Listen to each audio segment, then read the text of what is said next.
Never pay more than 15 grand for a brand new car again. The 2026 Dacia Sandero is coming, and it might just be the smartest car buy in Europe. Yeah, you heard that right. Because while most brands are fighting to sell you tech you don't need and prices you definitely can't afford, Dacia just doubled down on what actually matters. Here's what's really going on with the new Sandero, and why it might outsell everything else again. So, first things first. No, this isn't a full redesign. It's a facelift. But don't let that word fool you. The 2026 Sandero brings some solid updates where they count, without messing with what made the car such a massive hit in the first place. Let's start with the outside. Spy shots show a sharper front end, with a redesigned bumper and a new grille that looks cleaner and flows better with the body. The headlights, still familiar, but now with updated LED signatures that make it look a lot more modern, especially at night. It's still got that signature Sandero shape, but it just looks tighter now, more refined. Down the sides, things are subtle. Clean lines, new alloy wheel designs, and some new paint colors coming in 2026 to keep things fresh.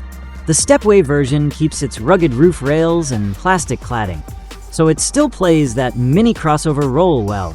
Round the back, the bumper's got a new look too, more defined, with sharper lines and new cutouts. And those taillights, they're now masked, probably to show off a darker LED setup. Overall, it's a facelift that keeps the car looking current, without driving the price up. Speaking of which, we'll get to the price in a bit, and yeah, it's still ridiculously low.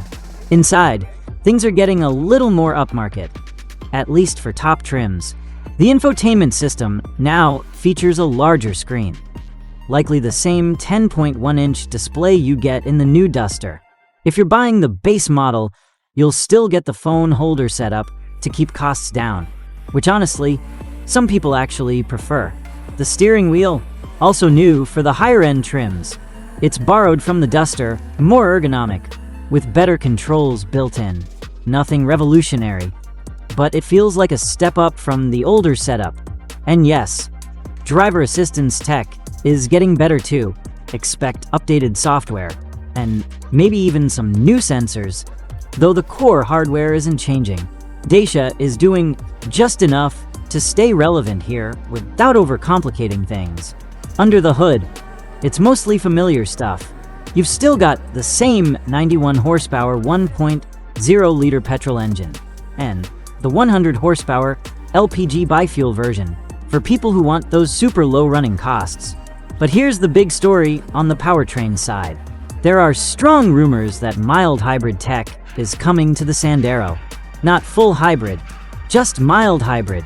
Think better fuel economy, fewer emissions, and still simple to run and maintain. It's not confirmed yet, but insiders say Dacia is working on bringing over some of the hybrid systems developed for bigger models like the Bigster. And it would make total sense with Euro 7 emissions rules on the way. Don't expect an electric Sandero just yet, though. Dacia's already said they're waiting on full EV demand to really take off before making that jump. So if you want a Sandero EV, you'll probably have to wait until 2027 or 2028. Underneath, the Sandero still rides on the CMF-B platform, the same one used across the Renault-Nissan group. That means parts are cheap, service is easy, and everything just works. There's no reason to mess with that when it's doing the job just fine. And now let's talk money. Dacia is expected to keep the price of the 2026 Sandero under £15,000 in the UK. That's massive. That means you'll still be able to get a new, decent-looking, well-equipped car for less than the cost of many used cars today. Even with the tech upgrades, the new look, and potential hybrid options, they're keeping it budget-friendly. That's exactly why it's been the #1 selling car in Europe. In 2024 alone, they sold over 309,000 Sanderos. That's more than the Tesla Model Y. Let that sink in. In a market where people are paying 30, 40, 50 grand for a car, more people chose the Sandero than any other model.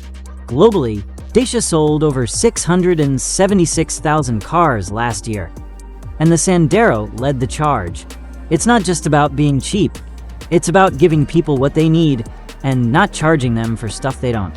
That's why this facelift matters. Because Dacia's not trying to be flashy. They're trying to be smart. And the new Sandero, it's smarter than ever. So, if you're looking for a new car in 2026 and don't want to spend more than you need to, the Sandero needs to be on your radar. It's updated. It's efficient. It's still cheap.